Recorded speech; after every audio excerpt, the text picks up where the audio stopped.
Welcome back to the Crash Course Podcast. My name is Craig Crash Collins, joined as always by Brandon Scott, otherwise known as B. Scott. Well, we have come to the end of the college football season, and we have maybe one of the best weekends that B. Scott has ever experienced coming up as his Purdue Boilermakers are going to be playing in the Big Ten Championship. We're going to be talking about that, previewing that game. That's going to be a large portion of the show. We're also going to kind of debrief the regular season for some of the other schools in the state of Indiana. We'll talk some Notre Dame and IU, as well as some small college football. But the main story that we're going to get to today is, well, first and foremost, B. Scott, I have to ask, are you going to the game on Saturday? I am going to the game. All right, let's go. I was wondering. I am going to the game. Okay.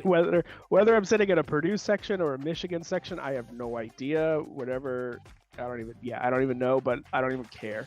I'm going. I'm fully expecting Purdue to get beat and potentially beat badly. I don't even care. I just want to witness Purdue playing in the Big Ten championship game because like 6 years ago, after they had fired Daryl Hazel right prior to hiring Jeff Brom, never thought this would ever happen. Never thought. Especially even this year after getting torched by Wisconsin and Iowa. Didn't think this was going to happen. But hey, Yeah, it did. And this is also coming off of like historically the best weekend ever in Purdue athletics history. You know, with the football team clinching the Big Ten West and going to the championship game, and then the men's basketball team beating West Virginia, number 6 Gonzaga, and number 8 Duke, all in the same weekend. I mean, it was just like the perfect weekend. And it's just those types of things never happen. Hopefully, we haven't used up all of our good karma, good mojo on this past weekend, and can carry some of it over to next weekend, a bowl game, and maybe a run in March for the basketball team.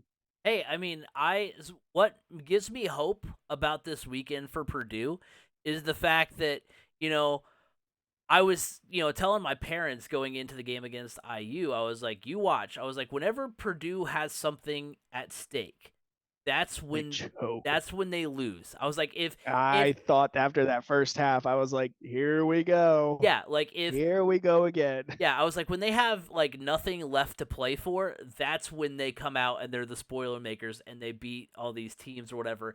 But it's when they're in this, they have an opportunity to do something. That's when they fall behind. I mean, and I was even cursing myself because I had Purdue minus 6.5 in one of my parlays. Well, in my main parlay, which I don't want to talk too much about that because the only leg I needed to finish it off and win that bet was Oregon +1, and they blew a 28-point lead. So I don't want to talk about it. But but it's what I get for putting my faith in the Ducks. So I had Purdue minus 6.5, and when IU was like up early and all that stuff, I was like, Craig, you said that that Purdue's not going to win today because they have something on the line and it's not going to work out. And I was like, and of course I picked Purdue thinking that they'll, get past that, and it's not going to happen. Lo and behold, it does. And yeah, I mean, I'm really excited. And I mean, I even said it on the live for the high school broadcast. I was like, it's cool because like, no matter what happens from here, Purdue is the first, Indiana team to clinch a spot in the Big Ten Championship, play at Lucas Oil, play that de facto home game, which is still pretty like special and cool. Yeah, I mean, I will say the first half, looking back on the first half and knowing what I know now, makes total sense why Purdue, especially on offense, just looked lethargic. Looked like their minds were elsewhere. So knowing what I know now about what was going on behind the scenes, with Aiden O'Connell, I'm like, yeah, that makes sense. And for people that don't know, his older brother Sean, passed away. I believe it was Friday.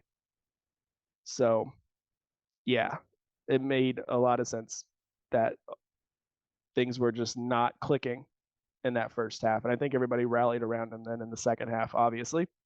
But yeah, it was unreal.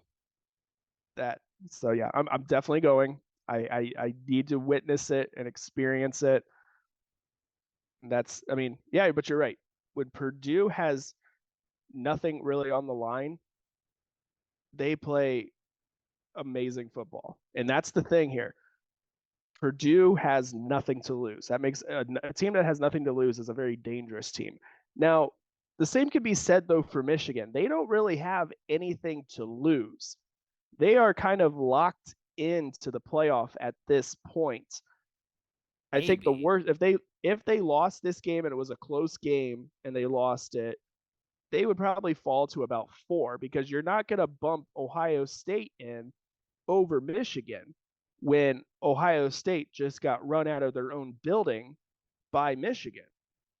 So, and you're not bumping up like an Alabama or anybody like that who with 2 losses. So, it's Michigan is in a place where they don't want to lose because they don't want to have to play Georgia potentially in the first round, but at the same time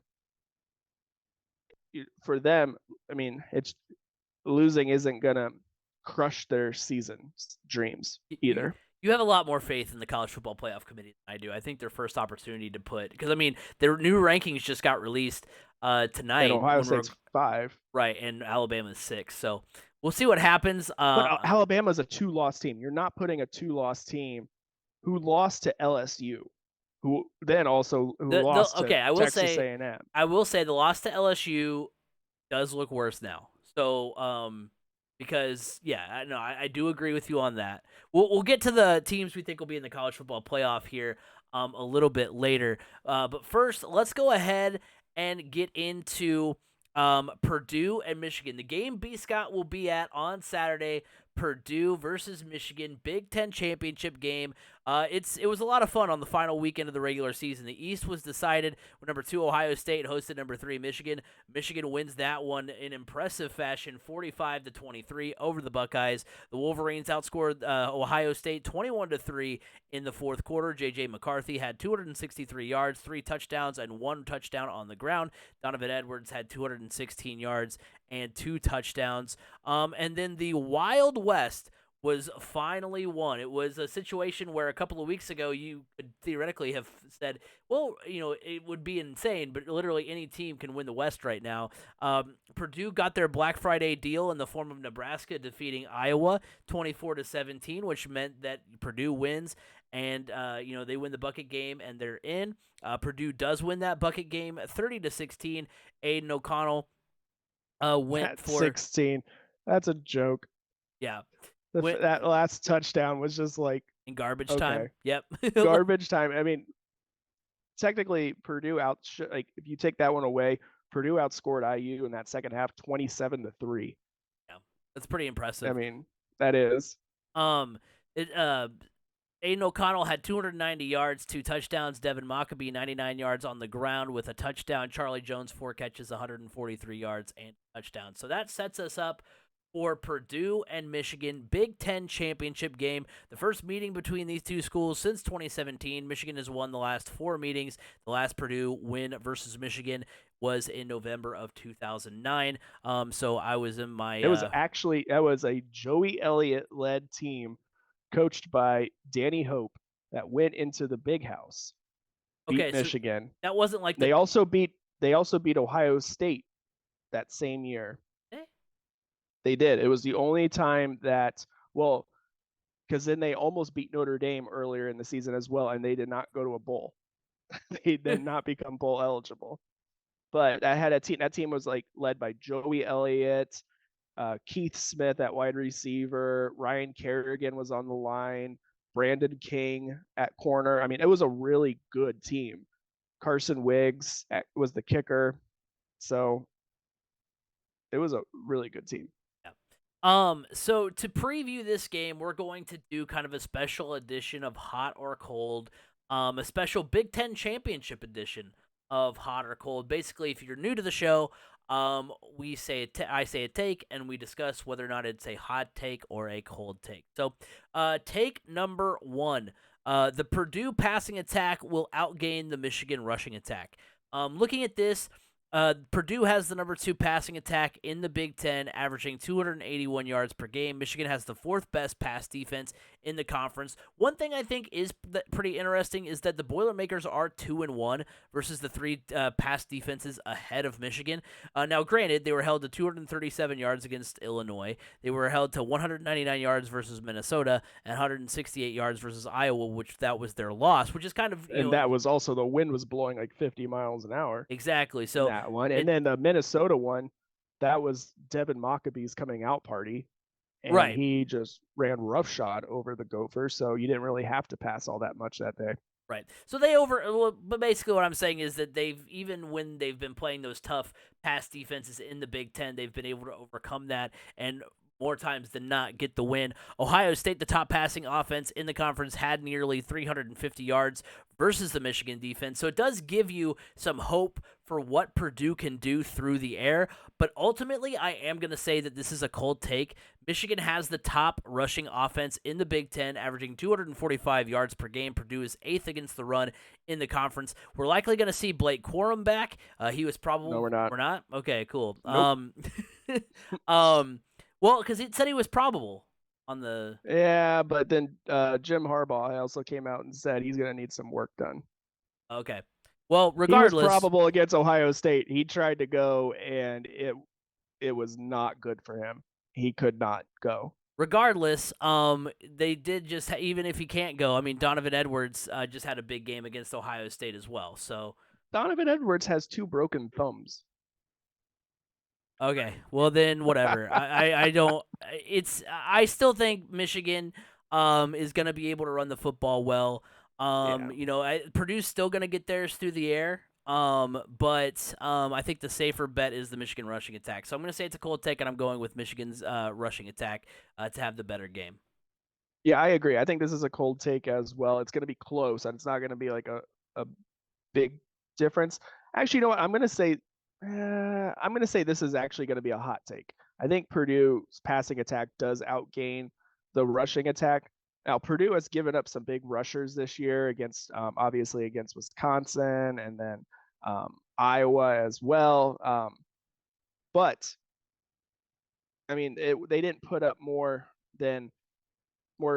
rushing yards than Purdue as averaging right now in passing yards. So by looking at that, I'm going to say it's a hot take. However, this thing could switch really quickly. Donovan Edwards will play. He's got 2 broken thumbs, so the only issue there is potential ball security. That could be an issue. However, Purdue's got a really deep defensive line, but their most underrated and at the same time we're now realizing is their best defensive lineman, Branson Dean. He is also going to be out for this game. Branson Dean means a lot to that defensive line.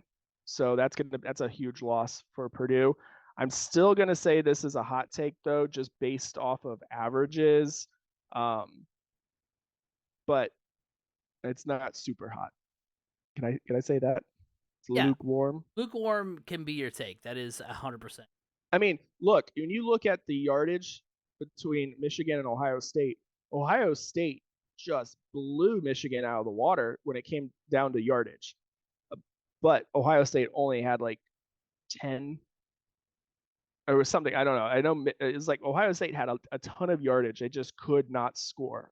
So Michigan, I think if they're going to look to the passing game in this game for sure, like they did this past weekend as well with JJ McCarthy finding success hitting the deep ball. And if there's one thing that Purdue has a weakness in, it's defending the deep ball. So that's why I think this could be a hot take, is because I think Michigan's going to focus more so on their pass game and utilize Donovan Edwards and JJ McCarthy to open things up a little for the passing game in the run game. Yeah, I mean, that was a very impressive game that McCarthy had through the. Definitely was surprised because you normally see this team live and die on the ground. I just checked. Blake Corum is still listed as probable, so I don't know if that's. I don't think they're going to remove him, but based off of and plus like been said. Plus, I mean, strategically, you'd like to still say he's probable just so Purdue game plans for him, and then So we'll see. And it's But not yeah, like there's an it's not like there's an IR or anything. well, right, But right. But he's not listed as like doubtful or out yet. So we'll right. see. But regardless, I do think it's it could go either way. I'm gonna put my hat in the ring for Michigan though. All right. So take number 2. There will be more than 50 points scored in the Big Ten championship. The over under is 50 points. This is the 12th Big Ten title game. In the 11 previous, both teams have scored 30 plus points just once, and it hasn't happened since 2016. So you haven't seen both teams really light it up since 2016. However, at least one team has crossed the 30-plus point threshold in 8 of 11 games in the Big Ten Championship. The average total points for the Big Ten Championship game is 58.7. These are two top 5 offenses in the Big Ten. Michigan averages 40 points per game. Purdue, as the Boilermakers in these big games, averages 36 points versus top 5 teams under Jeff Brom. So this is a team that in the big moment, where they are 3-1 against top 5 teams, they have been able to get the offense going and have really kind of shown that they can score with the best of them in these big games. Whether it's one team doing all the scoring, I think we will see a healthy total of points. So I'm going with it's going to be a hot take. I think we're going to see some points scored in this game. I don't think we're going to see, especially indoors, I don't think we're going to see, a 17-14 game. It's going to be both teams. Hopefully both teams. Hopefully it's not just one team going up and down the field. I will say there is a little bit of a difference, and we'll get to it here in a minute, between the Purdue team and the Iowa team that made the Big Ten championship last year. That got run out of the building 42-3. I think it is. We won't see that result necessarily. No. But I do think there's going to be a healthy amount of points scored in this game. Yeah, I agree. This is definitely a hot take. Purdue's offense has struggled here the past few weeks, but that's as things have gotten colder. The Indiana winds have started blowing extra hard. Rain has been falling, snow, whatever it be. Purdue's offense does not play well. It never really has played well in bad weather. Well, that goes right out the window. You're playing in a climate controlled building. I think this is definitely going to be a hot take. Michigan's going to put up points. Purdue's going to come in firing on all cylinders. They're going to put up points. I mean, all it really takes to get the over is a final score of 26-25, and Yeah. boom, you hit it. So I think it's attainable to get over 50 easily. But yeah, this is an easy one. This is definitely a hot take because I just think these offenses, they're going to take full advantage of being inside, out of the elements, and going, wow, this could be fun. Yeah, I completely agree. It's going to be a fun game to watch. And the final question before we get to our prediction here, the final take, I should say, Michigan will cover the spread right now, or at least the last time I looked at it, which was when I was making the outline the other day. The spread was 16.5 in favor of I think Michigan. it's Is it still there? Okay. Yeah. So it could change, as time goes along, but right now it is 16.5. And so, that's the question. Will Michigan cover the spread? Last year, Michigan became the first team to cover the spread in the Big Ten Championship since 2018.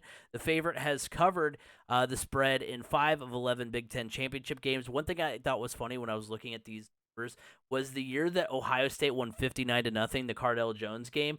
Wisconsin was actually understandably favored by 4. So I was like, man, if you pick this Wisconsin to cover the spread in that game, you got beat by 63 points essentially. Now there was one game that was a push, Michigan State and Iowa. Michigan State was predicted to win by 3, and they did.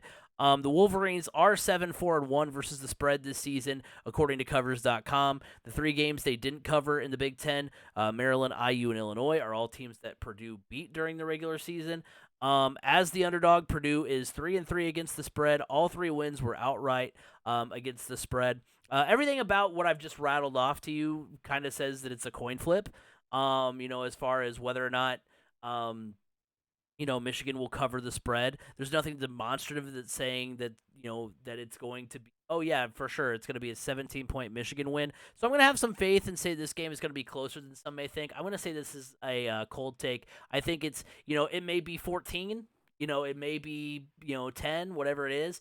But I think Purdue can keep it close. Like you even said, I Mhm. mean, a team that's got a chip on their shoulder, has nothing to lose, is dangerous. Michigan might be thinking like, oh, all we have to do is beat 8-4 Purdue, and see get in the whatever. Now, like I said, I mean, Iowa. Last year when Iowa made the Big Ten championship game, a big difference between them and this Purdue team is the fact that Iowa team was like almost, I think they were 13th out of 14 in terms of like total yards per game, like offensively. So their offense wasn't nearly as geared up, and Michigan came in again with one of the best defenses in the Big Ten, if not the best defense in the Big Ten. So of course they shut down Iowa and scored a bunch of points. I think this year, it's going to be a lot more points scored by Purdue. I think, like I said, it could be 13, it could be 14, it could be 10, but I think ultimately Purdue keeps it at least closer than the folks in Vegas may think. Yeah, I agree. This is a cold take. I mean, could Purdue? I think Purdue could still. I mean, I'm gonna say Purdue loses by 2 scores, but that's like 10, 13, 14, and that's still not covering the spread. So I'm gonna say this is a cold take. I don't think Michigan covers the spread. At least I hope they don't. I want it to be competitive. I really don't want it to be a blowout, but it could at the same time. But I'm gonna still say cold take. Yeah. So, let's go ahead and get our championship prediction for the Big Ten. Who you think is going to win the game? I'm gonna go with Michigan here. Ultimately, Michigan has the second best offense in the conference, both in terms of yards and scoring. We're gonna see. Obviously, we're not sure who's suiting up at tailback for them. I mean, we're gonna see, like you said, Donovan Edwards. For sure, we'll see what else can be lumped in that rushing attack.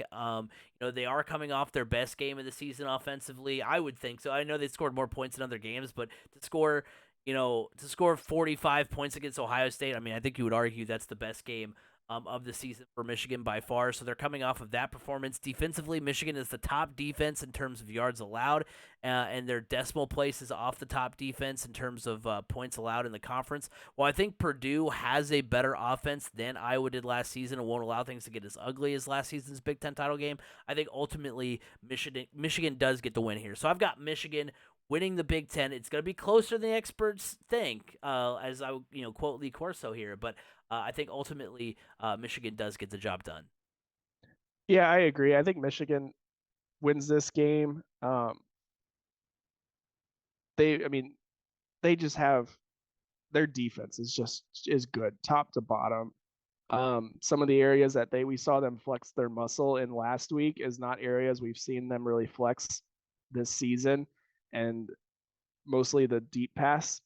And that's where, like I said, Purdue struggles. I mean, look, they struggled against Nebraska with that. How many deep passes did they give up in that one? I mean, I think they gave up the 3 longest passes at that time of the season in the Big Ten. So that's going to be an issue. It's going to be, it could potentially turn into a track meet, but because of Michigan's defense, I think they ultimately come out on top. And like I said, I think it's by 2 scores. Yeah, we'll see. I hope, like I said, I'm hoping that the Boilermakers have like one more in them. I think it could be really cool if that happens. So I'm rooting, honestly, like every conference championship weekend. We'll get to our conference championship picks here in just a second, but I'm always rooting for chaos, and so Oh yeah. the more chaos you can introduce, the better. So hopefully we can see Purdue get the win. But yeah, I think right now what we'll do is we'll pick Michigan, and then we'll be pleasantly surprised. That's what the hope is. Yeah. About the Big Ten championship, but Maybe it's the crash kiss of death. yeah, exactly. That's what we can hope for. But some teams that are hoping that the crash kiss of death is not here are the rest of the conference championships that we're going to pick as well. We thought it would be fun to go ahead and pick the rest of the conference champions on championship weekend. We'll start with the Pac-12. We've got number 12 Utah versus number 4 USC. And then in the Big 12, we've got number 13 Kansas and number 3 TCU. In the SEC, number 11 LSU versus number 1 Georgia. And in the ACC, we have number 10 Clemson and number 24 UNC. So starting with the Pac-12, USC versus Utah. I'm going to go with USC in this one. Number 4 USC. I had USC as a college football playoff team at the beginning of the year, and they're on track to be the first Pac-12 team since 2016 to make the college football playoff. Utah won 43-42 in Utah on a 2-point conversion earlier this season. So the best of the best scenario you could have: be at home, win on a 2-point conversion. So with all that, I mean, in a game that USC was very much in, it was the only loss for USC on the season, so I'll just fade that result. Caleb Williams is playing really well as well. Oh yeah. He's putting his name in the Heisman conversation right now, so I think USC wins this game. Yeah, I agree. This is USC's game to lose, honestly. And the way they're playing right now, they're playing at an extremely high level. I thought if they could, I thought Notre Dame potentially could trip them up, but the way they came out and played against Notre Dame made me go, "Ooh, this is not going to be a fun team for anybody to face in the college football playoff." So I think they're in. I think they're in. They win their conference championship, and they are on their way to the college football playoff. In the Big 12, number 13 Kansas State versus number 3 TCU. These rankings are, I don't know what the college football ranking playoff has Kansas State at. But you got it right. That's where they are. Oh, I don't know about K-State. I just know about the top 5, 6. Right. So that's what I'm saying. I did this based on the AP the other day. So that's what it is in the AP top 25 right now. Number 13 K-State versus number 3 TCU. TCU won the regular season matchup 38-28. The Frogs trailed 28-10 at one point, 28-17 at halftime. Outscored the Wildcats 21-0 in the second half. They forced 2 interceptions while not turning the ball over once. Both INTs came in that second half. These are 2 teams that are in the top 15 in the country in terms of turnover margin. Both teams take care of the ball really well. This is a scary K-State team. I'm really kind of interested to see what they can do. They're going to come in on a neutral turf, knowing that they had this playoff team on the ropes. And I think that motivates them. I think they know that they're going to say, "Hey, we can do this. We had this situation literally in the palm of our hands earlier. We let it slip away in Fort Worth. I think that's where they play. Fort Worth is where TCU plays. So we had it, in our grasp." We let it slip away. We can get them this time on a neutral field. I'm actually going to go with K-State with the upset here. It's so close. I have belief in this K-State team that has a couple of impressive wins on the season already. Obviously, they're making the Big 12 championship game. They've been a really good team all year. So I've got K-State in the upset here. Is this game being played in Dallas? Mm-hmm. So a TCU home game, basically. Yeah, essentially. Man, this is tough. I'm gonna go with TCU. My heart wants to say K-State because if K-State beats TCU, then Ohio State will backdoor their way into the playoff. But TCU, they're on a mission. They're on a mission. But however, K-State beating TCU would be the most Big 12 thing ever when it comes to the college football playoff. That's more of a Pac-12 thing. Well, I was gonna say I think it's both. I think it's both. I think there's if these conferences do what they've done through the entirety of the college football playoff era, then we'll be discussing, hey, does Alabama and Ohio State how are they gonna get in somehow? Because now I saw a TikTok earlier today that really kind of made me think, and I agree with it. I'm pretty sure, that the more I've thought about it, is that TCU should be in regardless. They beat this K-State team earlier in the season, so they've beat every team on their schedule. They shouldn't be punished for playing in their conference championship game. It shouldn't be. I mean, we've seen it plenty of times before. A team that hasn't played for their championship get in because a team that did play for their championship lost. So we know the playoff committee likes to do that, but it shouldn't be a punishment that you played, especially because you played and lost to a team you already beat in the regular season. It shouldn't be a punishment to play for the conference championship. So right. I don't think the committee feels the same way, but I think that's how I feel about TCU. I think TCU should be in regardless. Fine, if USC loses to Utah, they were 0-2 against Utah, so that at least makes a little bit more sense. But I think TCU should be in regardless. Like I said, I don't think the committee feels that way, but that's what I would like to see. Yeah, I'm gonna go with TCU though in this one. Their defense is playing at a really high level right now. Um, this team, they have a sense about them that they're on a mission. The mission is to get to the playoff. They've taken care of business. Yeah, they've had some close ones, but at the same time, they've also gone out and really just put their foot on their opponent's throat a couple times as well. I'm going TCU in this one. I think, yeah, I mean, K-State kind of tripped over themselves a little bit getting to this point. So I think TCU takes full advantage of that.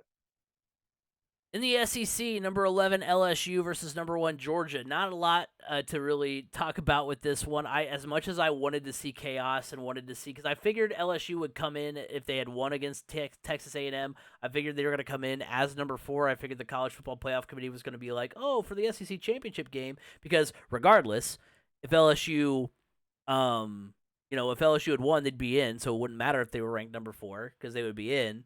And so you'd have 2 SEC teams in. And then if Georgia won, well, okay, LSU loses anyway. They move down, so I figured that's what they would do. But yeah, LSU loses to Texas A&M. Now I will say this. Well, first of all, I'll just say my pick. It's number 1 Georgia. We know that. Not gonna say a lot about this one. Georgia's the best team in the country, best defense in terms of points allowed per game, 8th best offense. Not too many scares along the way. And after LSU lost A&M, I've lost any faith of an upset here. But I will say this: it would be the epitome of the college football playoff if the winner of the SEC, this conference that can do no wrong in the eyes of the committee, and it's backed up by a lot of facts and data. I'm not trying to be one of those people that says the SEC is overrated. They're very good. But it would be the epitome of the college football playoff committee if if LSU were to win and still not get in, throw the whole college football playoff out the window then, because then you're saying that the winner of the best conference doesn't matter, essentially. So, but isn't LSU a 3-loss team? right, but that's what I'm saying though. Because the notification, the thought process that I went on here is that I got the notification on Saturday night when LSU lost. The headline from ESPN was college football hopes are dashed for the Tigers. I'm like, well, yeah. I was like, but are they? Because if they win the SEC and they beat Georgia, and especially if there's some, buffoonery at the top with TCU and USC, are you telling me that the committee won't put LSU in potentially, or move them up into a position to get in at least? I don't know. I don't think so. You don't think so? See, because could be good. Could you have the same argument then about Purdue beating Michigan? Because they're not the SEC. We were very much aware that the SEC has their own rules. The SEC is the only conference that has ever gotten 2 teams in the playoff. We've never seen 2 Big Ten teams. We've seen the Big Ten champion glossed over before in favor of Ohio State, who didn't play for a conference championship in 2016. So we've seen other conferences' championships get completely thrown out the window in favor of a team that didn't play in it. But the SEC is the only conference that has on multiple occasions seen 2 teams get into the college football playoff. Heck, we haven't seen but none of them 12, were a 3-loss. We haven't seen a Big 12 team not named Oklahoma in the Big Ten in the college football playoff.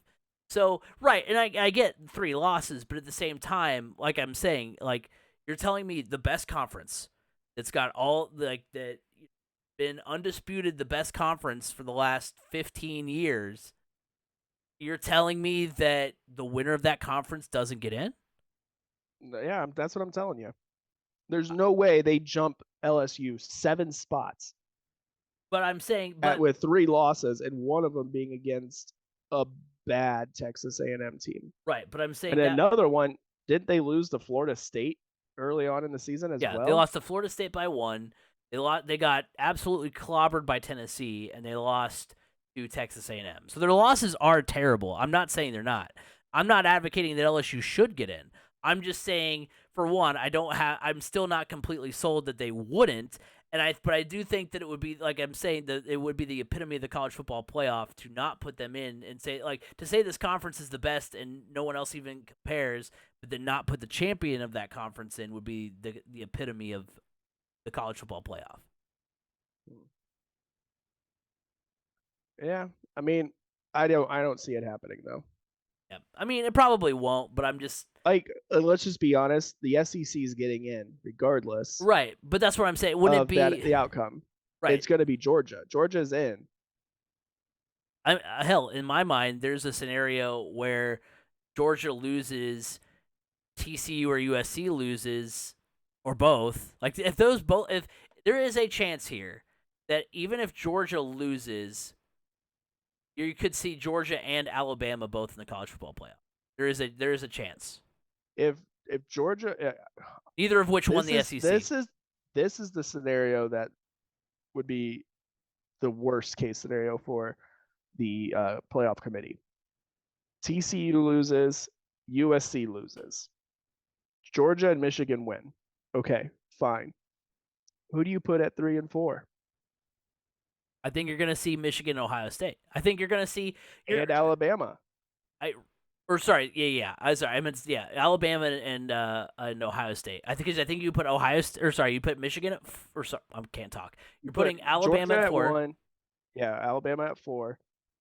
So you have what probably should have been the SEC championship game and a rematch of last year's title game. Then you have a rematch of Michigan, Ohio State. Yeah. So that's what you're probably going to see because I don't know. Everybody will be standing on every mountaintop screaming about this. Yeah. Like, what a joke. But it's possible. It's super possible. Final final championship to predict here from the Power 5 conferences. Number 10 Clemson versus number 24 UNC.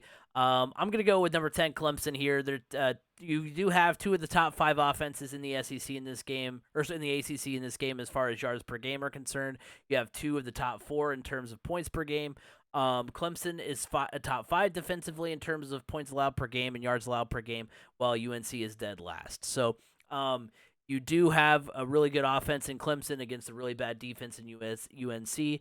I think that the defense for Clemson will be able to shut down UNC offense. Also, Clemson hasn't lost back-to-back games since 2011. They lost to South Carolina this last week. So they're going to Beaver ball, baby. they're going to win this one. So yeah, Clemson wins the ACC. Yeah, I'm going to take Clemson on this one as well. North Carolina has a bright future with their freshman quarterback, but this is going to be tough.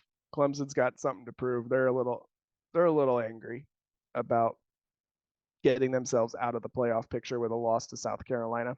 So they're going to take it out on the other Carolina, North. Yes. So I think where we land on the college football playoff, I think it's going to be number 1 Georgia, number 2 Michigan, USC gets in at number 3, and I do think Ohio State 4, because I do have TCU losing. So as much as I want to see TCU be locked in, I don't think that they are. So I think that's going to be your 4 teams. I think you'll see Georgia, Michigan, USC, and Ohio State. Yeah, So I guess based off of my conference championship picks, I got to go with that.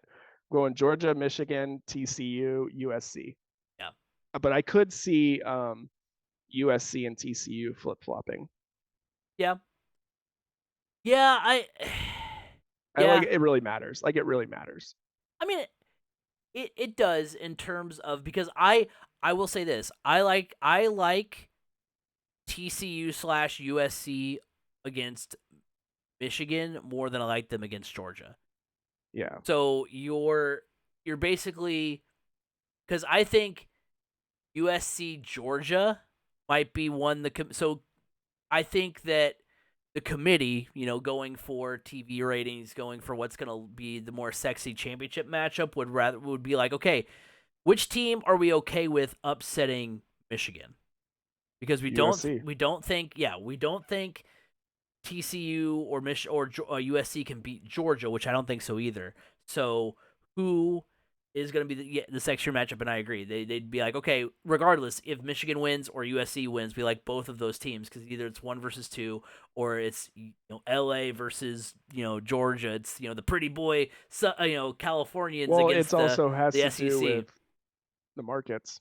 Right? Yeah, exactly. So LA is as big as it gets. right. So So yeah, I think that's what it's going to end up being. I do agree with that. So we're gonna talk about some of the other schools around the state of Indiana. Before we get to that, though, let's talk about Anchor and our friends of the show here. The Crash Course Podcast is brought to you by Anchor. Looking to start a podcast but don't know where to start? Look no further than Anchor.fm. Anchor allows you to record and edit your podcast right from your computer or mobile device. Distribute it to other sites such as Apple Podcasts, Google Podcasts, and Spotify. On a budget, not only is Anchor completely free of charge, but will allow you to make money from your podcast with no minimum listenership. Download the free Anchor app or go to anchor.fm to get started. Anchor, it's everything you need to make a podcast in one place. Also, the Crash Course Podcast is brought to you by Eat Lunch and Board Game, heard weekly on Apple Podcasts, Google Podcasts, Spotify, and wherever podcasts can be heard. Board games build bridges. Looking at the rest of the schools here in Indiana, we're going to kind of do a little debrief as the regular season is over across college football. So what are some of the storylines around the state of Indiana? Well, first, let's stop in South Bend with Notre Dame. The Fighting Irish finish 8-4 after their loss to USC. It started about as rough as you could get with their 0-2 start on the season. And so this question is kind of left over from when we were going to talk about college football last time, before the whole Jeff Saturday broke. But I think it's even a better question suited for now. What grade would you give Marcus Freeman for his first season at Notre Dame? It would that's a have good been question. as low as a D after the loss to Marshall. It was not looking good. The Irish, though, continued to improve week in and week out. Back, they were, back amongst the ranked teams. And they are now even amongst the ranked teams.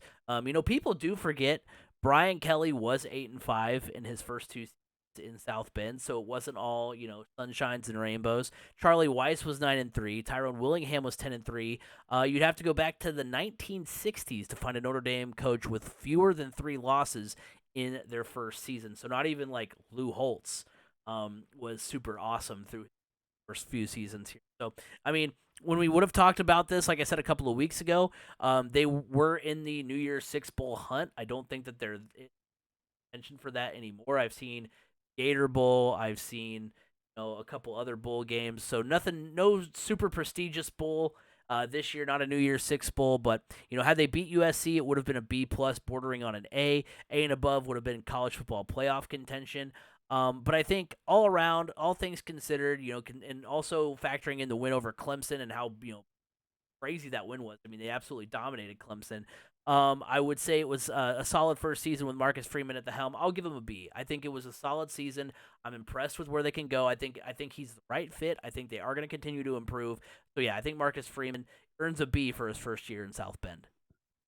Yeah, I'm actually going to go with an A minus, mostly because of the stats that you mentioned above about the other coaches and their debuts with Notre Dame.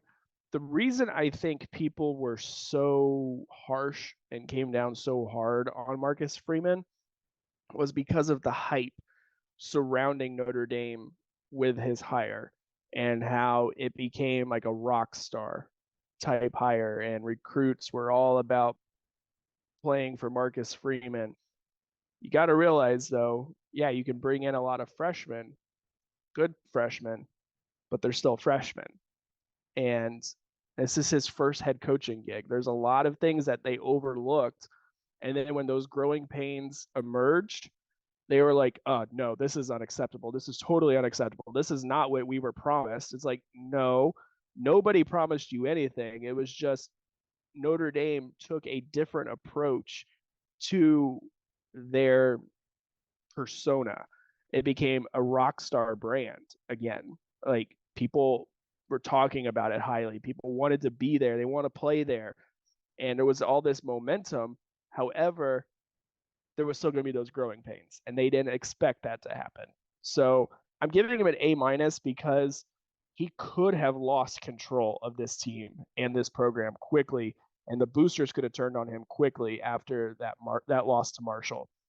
So he was able to ride that storm out and get the team improving. Obviously, USC is playing at a different level right now, but they still kept the game fairly close out at USC. So and you also got to look. They did beat Clemson this year. That helps. So I think it's about an A minus. I think we all were kind of putting him up on a higher pedestal than he should have been on at, as a head coaching debut, literally a head coaching debut. Yeah, I agree. I'm impressed with what he did. I'm interested to see what he does in year 2 is going to be, I think, as good if not better. For IU, the team that we talked a lot about Purdue in the first half of the show. Rough for IU. Their starting quarterback put himself in the transfer portal today. Connor Bazalek. Mm-hmm. Wow, I definitely didn't expect that because I didn't either. Because he just transferred, like he literally just came from Mizzou. Huh. He's going out as a grad transfer now, so he'll have immediate eligibility. Gotcha. Again. Yeah. So now it's even tougher because we're gonna ask what is a bright spot in 2022. Because I was gonna see, we're gonna check in, see, what might happen with Tom Allen, but he has such a big buyout that I don't think he's going anywhere. For the time being. So, it's about finding bright spots on the 2022 season. I will say, I mean, there's some things to be excited about and things to hang your hat on and hope for in the coming year. I mean, there were a lot of improvements made on 2021. The offense finished statistically better than they did a year ago. They had 2 wins in the Big Ten as opposed to going 0 for last season. The team they beat at the beginning of the year in Illinois was in contention for the Big Ten West for a good chunk of the year. They did overcome a 17-point deficit versus Michigan State. The passing offense was in the top half of the conference. I guess that doesn't necessarily mean a whole lot now that their quarterback's leaving. But I will say, I mean, Dexter Williams showed some flashes at the end of the season. The defense was bottom of the barrel, and so that's not great. But I think they do have some bright spots going into 2022. I mean, the over-under, I think, was like 4 wins or 3.5, something like that. And so they hit that mark. I mean, they did, by that logic, they met expectations. So I think that's something big for the IU faith. So I'm not going to pinpoint like a particular moment or a side of the ball or anything like that. I'm going to pinpoint one player. I'm looking at IU's Jalen Lucas. Today he won Big Ten special teams player of the year as returner of the year. He is electric. I mean, that's the type of player that you need to try to scheme around on offense. Like, there's that everybody says you need to make plays and get the ball into the hands of your best players. Well, Jalen Lucas is going to be one of IU's best players going forward. So that is a bright spot that you can actually pinpoint somebody and go, he's our centerpiece. This is where we need to build around and figure out how we can scheme around him and make this team better with him as the main focal point and build off of that. That's what successful teams are able to do. Now, the really successful teams are able to have multiple guys that are like that, but you need to figure out ways to get the ball into the hands of your best player, and Jalen Lucas is that, and part of it, the best way you're doing it already, having him back there returning kicks and punts. Now, there is only one other school in the state of Indiana that is still playing their season. Everybody else, D2, D3, NAIA, they have all, FCS, they have all had their seasons come to a close. And so wanted to highlight the team that is still playing in the NAIA, and that is Indiana Wesleyan. So our small college football kind of storyline here, will Indiana Wesleyan win the NAIA title? They're in the semifinals this week. Marion's even lost already. No St. Francis in it. They do play Northwestern, not the Wildcats, not the Big Ten team. It's a different Northwestern in the NAIA semis this weekend. I'm gonna actually be a Debbie Downer and say no. It's kind of takes the wind out of your sails. I'm like, oh, we're gonna pump up the only other school still playing in the state, but I think they're gonna lose, unfortunately. Northwestern is better offensively and defensively statistically, and they just got off. They're coming off of blowing the doors off of Marion in the quarterfinals, and I mean we know how good Marion is. They're a team that they're beginning of the season, season opener, they won like 83-0 or whatever it was. So yeah, Northwestern, really impressive win for them. Now I will say, Dadarian Williams for the Wildcats has been a standout at running back this season, over 1,000 yards, 13 touchdowns. So if he can get it going, I think that the Wildcats do stand a chance. So I'm going to be a Debbie Downer, but I'm not saying it can't happen. I think IWU could make it to the championship round, could potentially win it all. Because I think if they do get past Northwestern, then yeah, sure, I'll pick them to win the title. But as of right now, I'm going to say no, but I'm pulling for them. I'm going to say why not? Indiana Wesleyan wins the NAIA title. It doesn't feel like college football season without a team from Indiana winning the NAIA title. It's true. So, it's usually St. Francis and Marion, and we've talked about it before. I was just such an impressive story because that program is still so young and still in its infancy, and so to see how far it's come. That's how Marion did it too. Yeah, came out pretty impressive, and then took them a few years, but they finally did it when they were still a pretty young program. So, I don't know much about Indiana Wesleyan or Northwestern from the NAIA, and I'll admit it, but I'm just gonna say why not? Why not Indiana Wesleyan? We talk about that chaos. Let's go ahead. Let's see some chaos in the NAIA. Indiana Wesleyan beats Northwestern. Hey, I mean, yeah, you're exactly right. Why not chaos? Why not Indiana Wesleyan? Why not Purdue in the Big Ten Championship? So it's going to be a fun, wild weekend of football, and I hope you guys enjoy it. That does it for this week's edition of the Crash Course Podcast. Remember, you can like us on Facebook, 3C Media. Go follow us on Twitter at 3C Media Sports. Go to the YouTube channel. A lot of good content over there. TikTok just released our state finals or our state tournament MVPs for offense and defense. So go check out that video. We released that today. So go show the 3C Media on TikTok some love as well. And then remember, you can listen to us every week on Apple Podcasts, Google Podcasts, Spotify, wherever podcasts can be heard.